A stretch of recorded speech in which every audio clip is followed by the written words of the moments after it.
Hi all, இன்னைக்கு night dinner பார்த்தீங்கன்னா Maggi தான் செய்ய போகிறோம். இது சாப்பிட்டு நான் ரொம்ப நாள் ஆயிடுச்சு. நான் ப்ரெக்னெண்ட்டாக இருக்கிறதுக்கு முன்னாடி நான் சாப்பிட்டது. அதுக்கப்புறம் ப்ரெக்னென்சி டைமில் இந்த மாதிரி ஃபாஸ்ட் ஃபுட் சாப்பிடக்கூடாது அப்படின்னு சொன்னாங்க.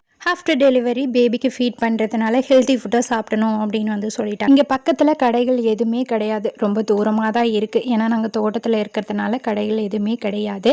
டிபார்ட்மெண்ட் ஸ்டோருக்கு சொரக்காய் கொடுக்கறதுக்காக 5 கிலோ கேட்டிருந்தாங்க, கொடுக்கறதுக்காக போனாங்க. சரின்னு சொல்லி நைட்டுக்கு ஏதாவது சந்தகை வாங்கிட்டு வாங்க அப்படின்னு சொல்லிவிட்டு இருந்தேன். சந்தகை இல்லையா, அதனால் வந்து இப்பி நூடுல்ஸ் வாங்கிட்டு வந்துட்டாங்க. சரின்னு சொல்லி வெங்காயம், மிளகாய், கறிவேப்பிலை இது எல்லாமே போட்டு நல்லா வணங்கினதுக்கப்புறம் 2 முட்டையை வந்து உடச்சி ஊற்றி நல்லா வறுத்து அதை எடுத்து வச்சுக்கலாம். இப்போது அதே கடாயில் தண்ணி கொதிக்க வச்சுருந்தேன், அதை வந்து ஆட் பண்ணிக்கலாம். எவ்வளோ எப்பி நூடுல்ஸ் வேணுமோ அதை ஆட் பண்ணிவிட்டு பவுடரை ஆட் பண்ணிக்கோங்க.